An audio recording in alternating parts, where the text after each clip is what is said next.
right, guys, welcome back to Downtown Rams. As always, I'm your host, Alexis Kraft, joined here with my co host, Jake Ellenbogen, and we are continuing with the 2022 NFL Draft Prospect interviews. And joining us today on the show, we have Andrew Rupcich, offensive line, Culver-Stockton. Did I pronounce that right? Yeah, I'm pretty sure you got it really close. If not, you got it right. I hoping I did. I'm hoping I did because I felt that I had the right pronunciation, but I've heard your Yeah. last name pronounced differently a couple times. I Oh, should have asked you before. it's different every time. But Yeah, you were pretty close. I'm not gonna lie. It didn't even make me think. awesome. Thank you. Proud of myself for that, but I just wanted to give you a chance to correct me if I was wrong. Yeah. So we got it right. But how are you doing today? I'm doing well. Can't complain. How are you guys doing? We're doing well. We're excited to talk with you, and we're really excited to hear about your story, how you got here. Yeah, for sure. Yeah, and to start it off, we just want to hear a little bit about how you got into the game of football. How I got in the game of football. I was living out in Temple City, California, 20 minutes from Pasadena. My mom actually against my dad's will, took me down and signed me up, not knowing that my dad was actually paying for it, not my mom. But ironically, but she ended up signing me up, and then just kind of going from there. My family was always around me. They're going to all my games and stuff, and then just kind of, and I was like, I think I was in third or fourth grade, and then just kind of kept playing all the way through. Now, Andrew, growing up, did you have a favorite player in the NFL? Growing up, my favorite player was I was a big Bears fan, so it was always Devin Hester, Brian Urlacher. When I moved out to Illinois, we actually had a fat head of Devin Hester in my room, so ironically, it worked out. Like we didn't even plan that. That already was in the room, and that was one of my favorite players. So, how about that? Yeah, definitely good players. I live in Chicago now, even though I'm from St. Louis. So definitely have a spot for the Bears in my heart. Watched them. My dad was a Bears fan. So yeah, definitely had a lot of good players back in the day to watch. Um, but when it came time for you to play in college, you ended up at Culver-Stockton. What was it about Culver-Stockton that drew you to their program? the biggest thing was they were creating it was a brand new coaching staff, and they were going on a roster overhaul. So I would be lying if saying if playing at the first, being a freshman, being able to play wasn't a big thing. So that was one of the most enticing things. But I like the idea of it. I like where the school is. It's right on the Mississippi. I love the family atmosphere they're trying to create, and I wanted to build a program from basically nothing to something. And that's kind of what I did over the last 4 years along with my teammates. So that was something that I really wanted to be a part of.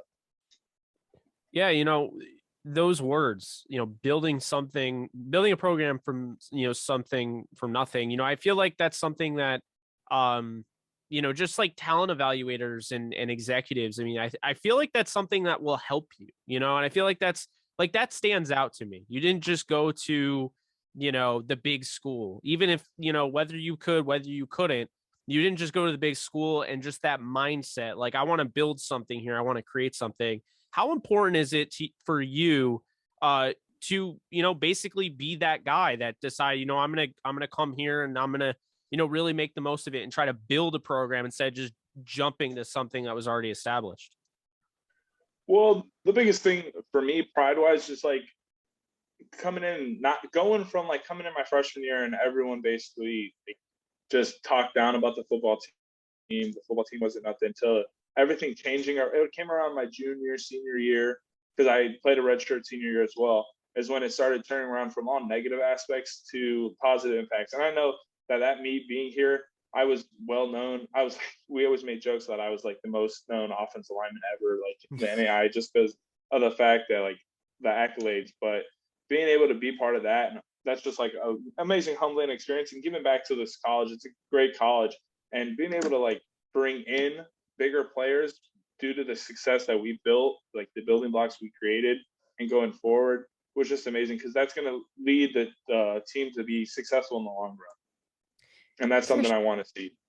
Yeah, for sure. So if you were pitching Culver-Stockton to a recruit just as you, yourself, what are some highlights of their program that you would tell that recruit to kind of, I guess, yeah, highlight Culver-Stockton and their football program? I think it really starts with all the players. Like, if you go in and you got bad attitudes, you got bad mindsets, you got terrible kids, you're not going to have a successful program. It's just going to be downhill, especially at this level. Like, you have to have good character kids. So that's the one thing is all of our guys are good dudes. I hang around all my dudes. I try to know all like my peers and everything every day. So no one here is ever too big or too small for the school, really. So that's one aspect. And then the coaching staff. The coaching staff is a bunch of guys that you can be really relatable with, and being able to talk to them at a personal level instead of just like a fear aspect. Because there's some coaches out there you can talk, they look down on you essentially and talk down. And our coaches aren't like that. They like to build you up, talk to you, and like you're a person essentially, like you're one of them. And that's the biggest thing. Well, I love talking, especially, I mean, we talk to a lot of prospects. I mean, we've talked to all sorts of prospects, and I just love talking to small school guys. Obviously I love talking to anybody, but, I just Yeah. think it's so cool because you guys have, a completely different path. It's not, nothing's given to you. And I'm not saying anything is really given in the sport, but it's harder for you guys to get recognized. And, I've seen it even guys that we haven't interviewed, like, you talk about an Ali Marpet from Hobart, you talk about, Alex Kappa, getting introduced at the Senior Bowl, Kendall Vildor, you talk about you like the Bears growing up. Vildor just played corner for the Bears, started the first game of the season. I had the chance to interview him at, out of Georgia Southern at the Senior Bowl. Dubuque, another, Yeah. Bears guy, Michael Joseph from Dubuque. I just feel like there's so many of these guys that are coming in the league that may not be super well known, but all of a sudden they're really starting to put their stamp. Even in another one, Kyle Duggar from Lenore Ryan. I just love to Yeah. see that. And so, I guess I want to ask you, how important do you feel that really is? Like, is there a chip on your shoulder essentially, being that guy from a smaller school? And now, for instance, you Google your name and now you're on NFL.com, you have a draft page. Yeah. How does that feel? That feels really good. Being able to go and look at that stuff, because I'd be lying if every player, especially the small school guys, big school, everyone looks up their name, and like just looking at that stuff is pretty cool to me. But from the aspect of having like a chip on my shoulder, I don't think so. I think it's all about like I think I belong here, so I'm not gonna take that mentality at this point. Somebody who put it into my eyes really well is Leon O'Neal from Texas A&M. Because I was talking to him, I was like, "Yeah, I'm a small schools guy." He goes, "Yeah, but that doesn't matter anymore. You're here for a reason. Like you're not the small school guy. You're here for a reason. So play like you're here for a reason." So that he kind of opened my eyes to that, and I haven't really thought about it like that ever since. Yeah, it's true. Yeah, I definitely agree with him. And looking back at your college career, is there a favorite game that you played in, throughout your time at Culver-Stockton? Favorite game I played in? I mean, a lot of the games I played in this year would probably be more of my favorites. Um, Are obviously this year we set the record for most wins in school history. So if I'm not saying it was the last game I played, so that'd be one of them. And then the game right before it, we had a chance to win the conference championship against the team that went to the national championship and lost. So we lost. We ended up losing 9-6. So it was a close, hard-fought game the whole time. So that obviously has to be one of my high points, because that shows just like when we played that team my first game, or first time we played them, we lost 52-6. And then we came to the point of playing a 9-6 game and being able to have that chance to be a conference championship. So No, absolutely. It kind of all, Impressive. came full circle there, just that, that kind of dynamic of, really finding your stride. Now I want to ask you, as an offensive lineman, what do you feel is the most important trait to have playing that position? the biggest trait, I think it all starts pre-snap. It's just being able have this like the mental aspect of the game and being smart about how you play. If you can't do that part right, you're not going to be successful no matter how good you are, essentially. So that, and then physicality would be the next top portion, because it's using that smarts and developing it into being that physical, nasty player. For sure. And what would you say is your biggest strength as a player? I think it's a combination of both. I see the field really well, So I like to think that, and I see tells really well. I know how to see the field really well, what players are going to do, how they're going to do it. And then just when that snap starts, is just being physical, just wanting to win. So I think those two are my biggest traits.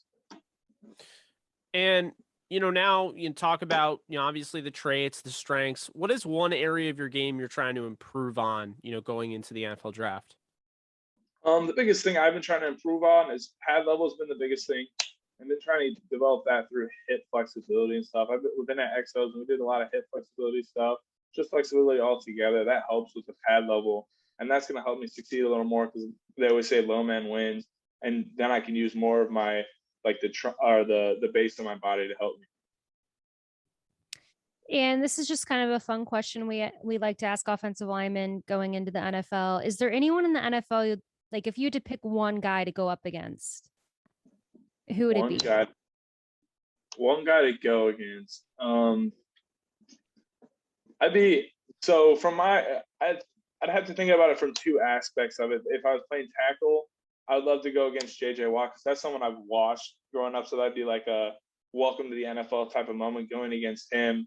The next, if I moved inside, obviously you want your cracks at the best right now. So I'd be like Aaron Donald and see how I step up against him. So. I mean, hey, those are definitely not bad choices. Both defensive player of the year in their own right, a few of them, and one that I think both were, in the running for MVP multiple times. So definitely makes a lot of sense there. I kind of want to follow up on that. So you can play guard, you can play tackle. Can you play center as well? Have you been approached about that? Yeah, I've actually played at this point. I've taken snaps at all five positions, like not in my college career. So I took snaps this season at left tackle. I've played left tackle for the last 6 years of my life. I played center for a game this year in the fourth quarter of a game, kind of just getting film out there. And then all of my NFLPA game, I played left guard for all of my in-game snaps. But throughout the week, I took one-on-one reps at tackle, left guard, center, and right guard. So I got to do all of them, just didn't get out to that right tackle spot yet. That's awesome. Definitely versatility there, which is a very good trait to have and very appealing to NFL teams. So that's awesome. And we have to ask because during the season, we cover the Los Angeles Rams and most of the off season as well. So have you spoken or had any contact with the Los Angeles Rams at all? Yeah, especially after the bowl game, they've called my coaches a couple of times and talked to them. And then obviously being able to talk to Jackie Slater, who's the Hall of Fame guy for the Rams, and he said he's talked to him about me a little bit, and they called before the NFLPA game. So just to make sure of it all. So I haven't got to talk to them personally except for like an informal interview at the NFLPA game, but yeah, well, we love to hear that. We're a fan of you and we're a fan of your story, and would love to see you with the Rams, but if not, we're going to be rooting for you regardless. So just keep that in mind. Absolutely. So who are you as a player and who are you as a person? That's what I want to ask you. Who am I as a person? Just in general? Who are you as a player versus who you are as a person? Who I am as a player, I explained it to a lot of the scouts, a lot of people, as in the locker room is my place that separates being a person versus a player. When I'm a player, I more of a focused in, competitive. I hate losing more than I like winning, so I'm gonna just try to do everything to not lose. Essentially, I'm competitive, fun, physical, and I want to do everything to win. Off the field, I'm more of a lot of people call me a friendly giant. I'm kind of goofy, just kind of mess around, joke around with people. If I'm not playing football, I'm out on the golf course most of the time, or I'm playing video games, stuff like that. I like to be outside a lot. I have a hammock, believe it or not, at 320 pounds. I go and sit out in my hammock sometimes. But other than that, just kind of all around joking around type of person off the field. That's awesome. And just to close us out with a couple non-football questions, because I just like recommendations. Yeah. If you could recommend a TV show, an album, and a snack, because I love Ooh. snacks, so I've been asking everybody to give me some recommendations because that's like my thing. Yeah. Uh, Does a snack have to be like something you can just buy straight out the store, or? um, I guess not. Just really anything. I'm open to whatever. Okay, so I'll start with the show. I mean, you probably watched Ozark already, right? I have not. Um, It's on the list though. Ozark's a good one, but there's a show. It's like a little older. It's called The Community. It's on Netflix. Sounds It's a really familiar. good. It's got like it's about a college, a community college, and like there's basically it's got like a very like office type feeling with just that kind of humor Oh, type. Yeah, okay. yeah, I Community, like, right? yeah, yeah, Yeah. Okay. Yes, I need to watch that as well because it definitely feels like my kind of show. yeah. And they're really short episodes. They're like 20 minutes a pop, so they're really quick. Love it. Um, from a snack standpoint, there's these things that I just got introduced to. My girlfriend's stepmom introduced me. They call them Grabbies. It's like it's an English muffin, breakfast sausage, and you take Old English cheese spread. So you take the Old English, the sausage, you mix them up in the pan. You put them on English muffins. You can freeze them, do whatever you want with them, but then throw them in the air fryer or the oven afterwards. And those have been amazing recently. Sounds really good, to be But honest. That sounds really good. an Mhm. album. See, I'm not a big album guy. I'm a more of like just specific songs. So like, and I listen to pretty much everything: country, rap, pop, all the way down to jazz. So I don't really got one to recommend for an album wise. And then, well, Well, you said you also game. Yeah. What game would you recommend for people? Because I am a gamer, so Well, obviously, I'm very basic in gaming. Essentially, I play a lot of Warzone, Madden, 2K, okay. Rainbow Six Siege. So other than that, I don't get outside of my comfort zone in that aspect. well, yeah, I only play like sports video games. So Mhm. I play like Madden and 2K. Yeah, yeah, More recently, MLB The Show I got into last year. yeah. So Uh, did I when it came out on Xbox. When yep, I started playing it. me too. I used to play it like way, way back when I was like young on the PlayStation. Mhm. But then I had switched to Xbox, so I hadn't played it for maybe like 10 years or Yeah, something. same Then I, same thing. yeah, yep. So I really like all those, but yeah, the other games I know nothing about. But good recommendations. Thank you very much Yeah. for those. See, You the know, key before you even play, right? To get you in a really pissed off mood, play Elden Ring. I'm telling you right now, it will piss Elden you off. Ring. I've been streaming it for like I think like 60 hours on one of my channels.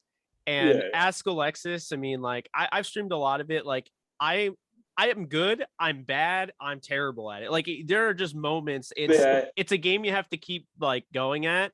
But yeah, it will piss you off. So you'll be Oh, ready. You'll be in game form. You'll be ready to oh, kick some ass on yeah. the You can field. ask any of my friends. That's how I kind of am with Warzone.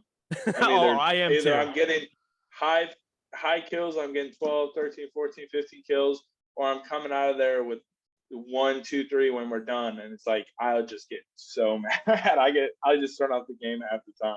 Or you get pistol whipped from behind and you didn't even know the guy was there. If I That's get my favorite. assassinated, I leave the game. I don't do it. I Just don't like, do it. nope, I'm done. Nope. Oh boy. We gotta get Alexis playing Warzone and Elden Yeah. I've Ring. I've played like I used to play Halo and Battlefields. I did have like that period of time where I played. I don't know if it's like that, but I used to It's play kind that of like game. Battlefield, although I guess It's Warzone's kind essentially of like Battlefield because it's more open. yeah, Yeah. So, but what were we a gonna say? reduced battlefield essentially. Nah, Gotcha. Well, maybe I'll have to check it out. Maybe I do need to expand my gaming you horizons, do. probably beyond sports, I but think a lot of people would want to watch you play like games like Elden Ring, I would big just be time. confused the whole time. It would just be me like streaming, just like just asking out loud questions. That's what happened what with I do. me, and everyone's watching me, and so they don't have the game. So I was playing it the night it came out, and I'm running around for an hour not knowing what to do. That's the fun of it. You just learn. Well, we'll see. No promises. But anyways, Andrew, thank you so much for coming on the show. We really appreciate it. We know it's a very busy time. We will definitely keep in touch and be following along your career, and we wish you the best of luck. So please stay healthy, Yeah, as the draft approaches, and we'll keep in touch. I appreciate it. Thank you guys. Absolutely. You take care, Andrew. All right, you guys too. Have a good one. You too. You too.